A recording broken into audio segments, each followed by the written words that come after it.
The UN Climate Change Summit in Madrid drew to a belated and acrimonious end today as a small number of large states resisted pressure to increase efforts to combat global warming. Activists and delegates from smaller nations were critical of countries such as the US, China, Australia, Brazil, and Saudi Arabia, who were said to have blocked bolder action. Read more. UN Climate Change Summit opens in Madrid amid last-chance warnings in its closing draft. The conference only endorsed a modest declaration on the urgent need to reduce the gap between nations' existing greenhouse gas pledges and the temperature goals of the Paris Agreement. The summit also failed to come to a decision on global carbon markets, which had been earmarked as a flagship issue for the conference.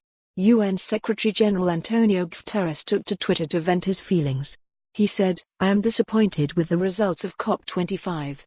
The international community lost an important opportunity to show increased ambition on mitigation, adaptation and finance to tackle the climate crisis. But we must not give up, and I will not give up." Chilean Environment Minister Carolina Schmidt, who presided over the talks, said, "We are of mixed emotions."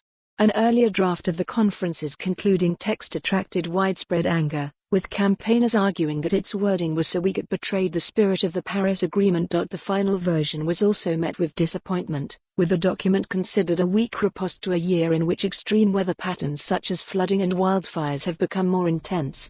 Greenpeace East Asia Policy Advisor Li Shuo said, 25 Colombian pesos demonstrated the collective ambition fatigue of the world's largest greenhouse gas emitters.